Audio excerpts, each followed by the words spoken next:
Welcome back to the pod, or I guess welcome to the pod if it's your first time here. Or as we do like to acknowledge, Mike, welcome to the three people who are probably listening to this, which is our colleague Flavia, my mum, and maybe one other person who accidentally found their way here. But we're pleased to have you all. My name is Leah, and I am here with my co-host Mike. Hi, Mike. How's it Hey, going? Leah. I'm good. How are you today? I'm good. I'm good. I have a question about how have you been sleeping lately? How are you well rested? I am pretty well rested, actually. Um, I That get quite a bit of sleep. I get a good 6 to 7 hours. that's nice. That's nice. And I'm here today with an agenda. I am actually quite pleased that we have this platform because I need to do some public shaming, if that's all right. I have some public Shame away. naming and shaming to do. Thank you so much. The past 2 or 3 weeks, my household has been terrorized by a bird outside my window. The most obnoxious, vocally gifted bird who is a born performer, and it has declared the show must go on every day at 5 a.m. outside my window. And the decibels with which this bird is hitting are unbelievable. My housemate has bought multiple pairs of earplugs. It's dire. And as you know, Mike, unlike my feathered nemesis, I am not an early bird. You are not. Okay, so it's the stakes are high.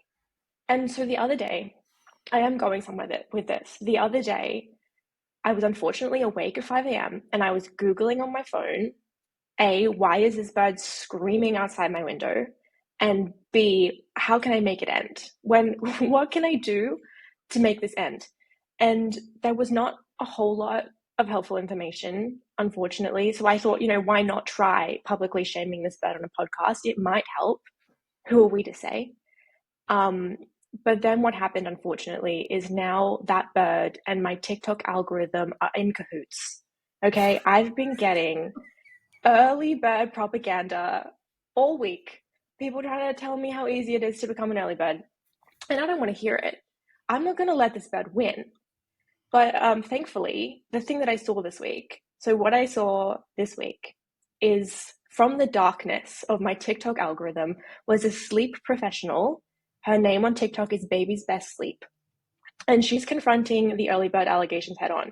So she made this TikTok talking about if you are a night owl, you can't simply decide to be an early bird.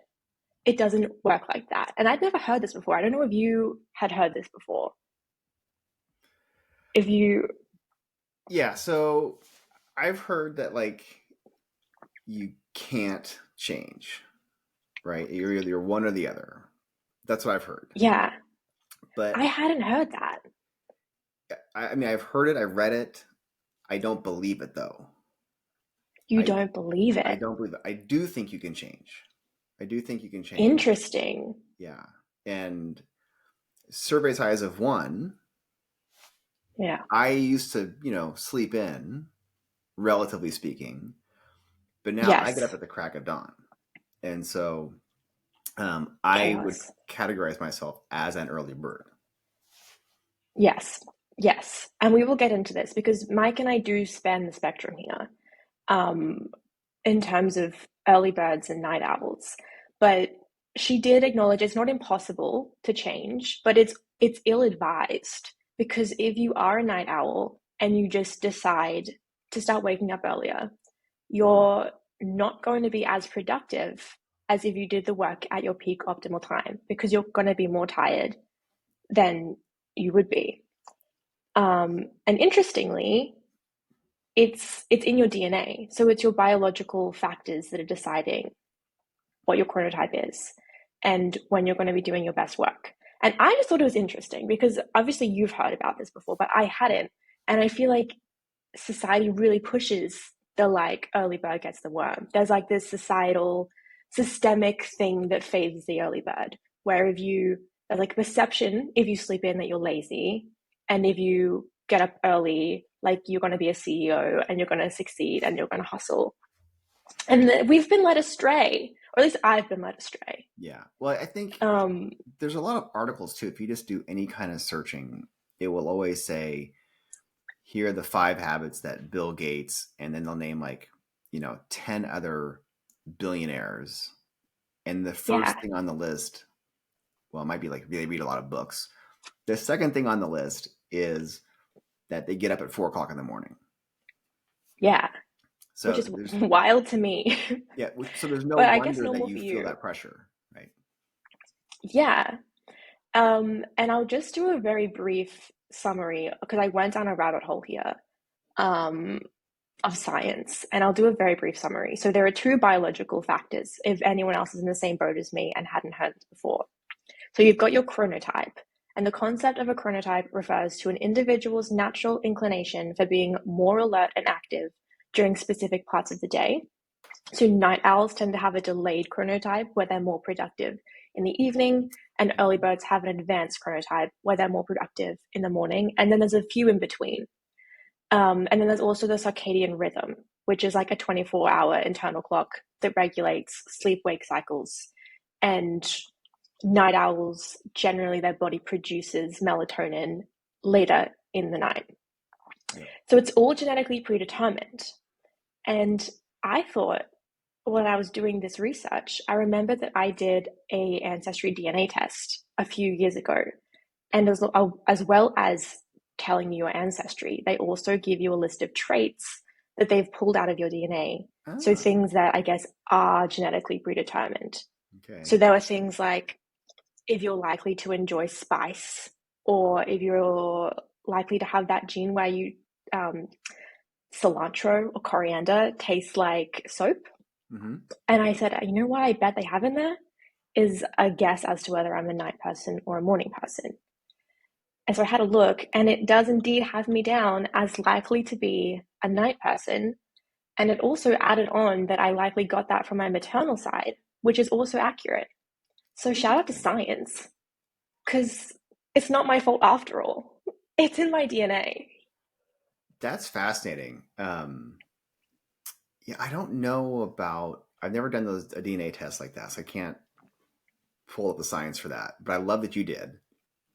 But I can say just my own observation is that um, I think I tend to go to sleep early now, and Yeah. I want to say that my mom did. So the maternal side, maybe I got that from her as well. Hmm. And my wife stays up later. She's definitely a night owl, and both of my kids or our kids stay up late.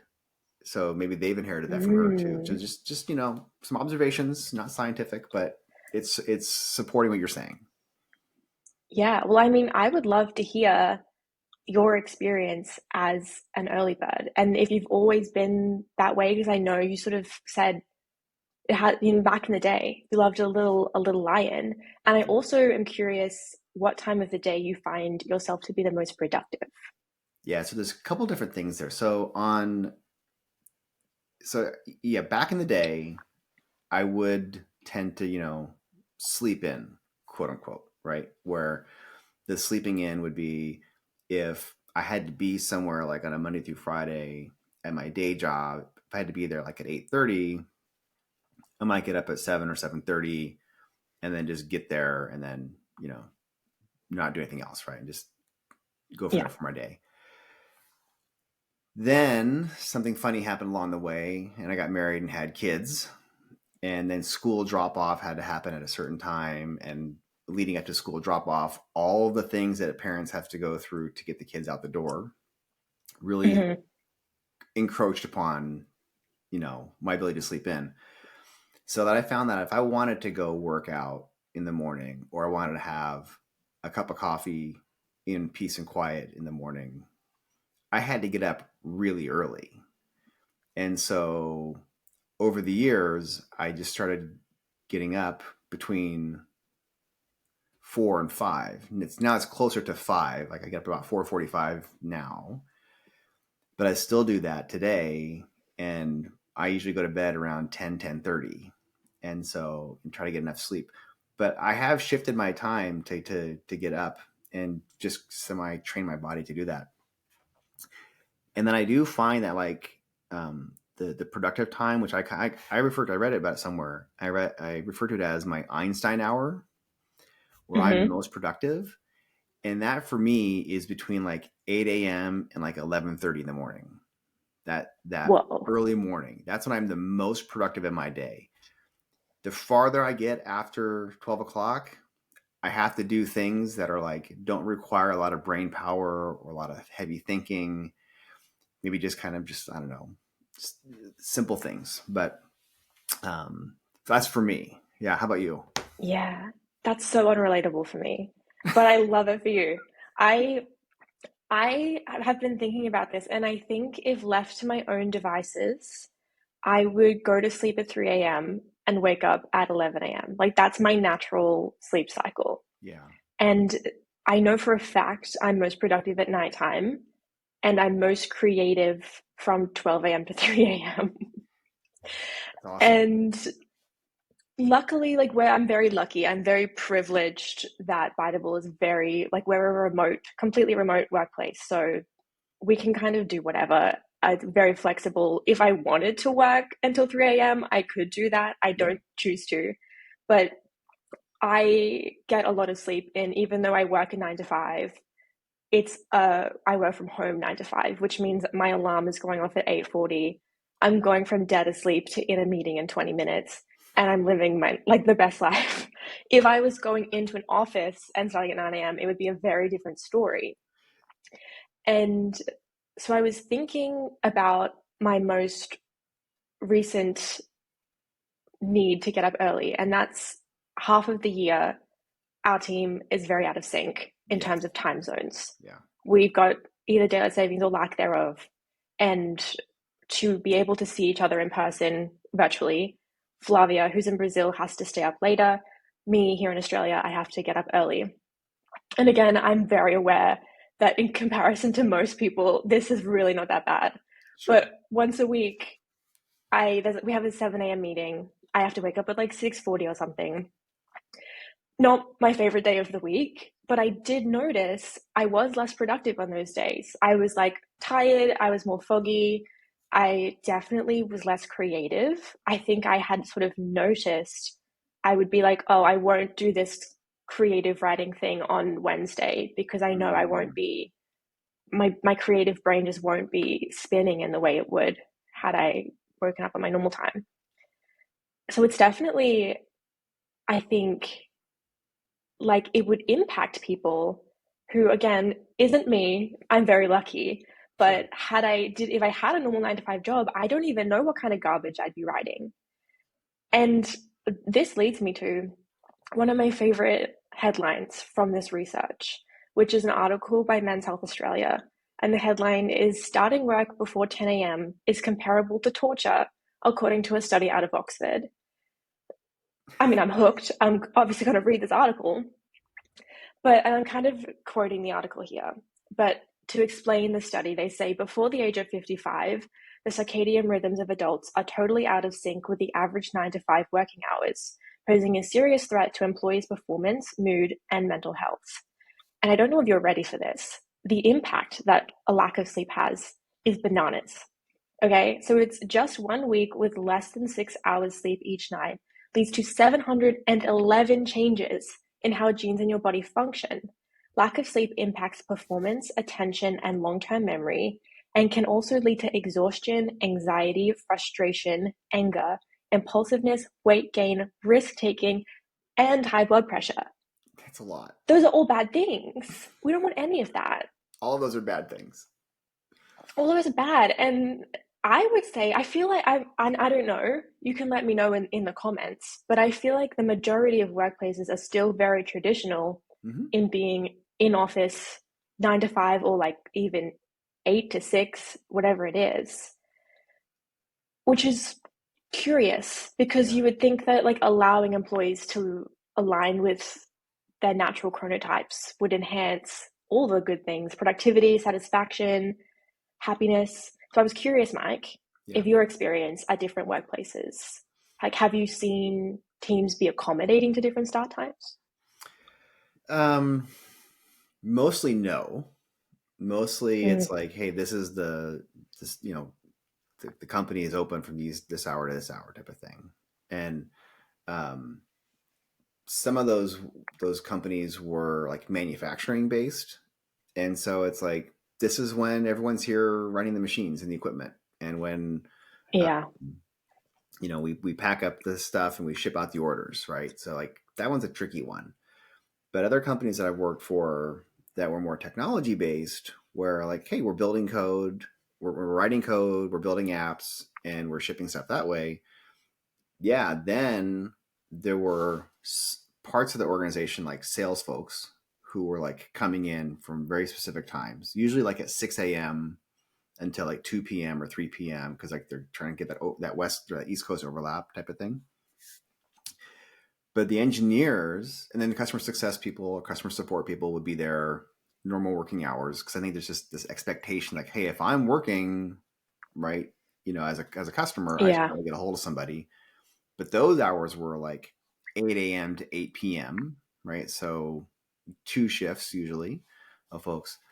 But then the engineering folks typically would come in like at 11, and they'd work later, Oh, right? So like, because there wasn't a recognition that, and I think it needs to be expanded beyond just developers and engineers and coders, that like, yeah, I mean, some of the best coding might happen at midnight to 3 a.m., but the best writing and copywriting might happen then at the same time. The best graphic design work might happen then too. So I think organizations need to be open to this and recognize it somehow. Yeah, I definitely agree. yeah. I was talking to a friend about this, and she said that her team has, and they're in office, they just have, you can come in, start time anywhere from 8 a.m. to 10 p.m. Sorry, 8 a.m. to 10 a.m. Whatever like Amazing. works best for you, just the whole day. um, which she said works really well because the people who want to start earlier and do their best work in the morning, they start at 8 a.m. and finish a little earlier. And then the people who need some more sleep start at 10 a.m. and work a little later. And Mm-hmm. everyone's performing at their best. And it also extends the workday of people being productive from 8 a.m. to 6 p.m. Yeah. And she was like, it works really well. I feel like that's a fun way to do it too. What I found, like at Biteable, as you've mentioned a couple of times, we're a remote first organization. There is no physical headquarters anywhere. We're all around the world. And so it's not like, oh, we're remote, but we're in the US, right? Where it's just like this 3 hour delay max, right? Um, like you're in Australia, I'm in the US on the West Coast. And like you said, we've had these weird overlap times. And so what I found that works for me is like, I might take like, an hour or 2 hour break and kind of in the middle of the day and like not work when I'm not super productive. And then I try to be online later in my evening to have some overlap with you and the rest of the team in Australia as needed. Um, and so I think organizations that can be flexible that way, I think is the way of the future. And I also think it requires like, how do we, but not everyone can do that. So then how do we, the question that I have is then how can organizations set their teams up for success and have like a good async communication? Like how do you really like get all those things out? Because it's really hard to have everybody attend a meeting. Yeah, yeah. Something to consider for sure, especially if you're a bird outside my window. Maybe just consider that not everyone is a morning person and we should keep our voices down. Just something to consider. I'm not Um, advocating any type of harm come to this bird, right? But no, I would love for people to like give us recommendations, mostly for you, recommendations for like how can you get rid of this bird in some please. humane way. Thanks everybody for listening to episode 29, I think it is 28 of I Saw This Thing, and we'll see you next time. Thank you.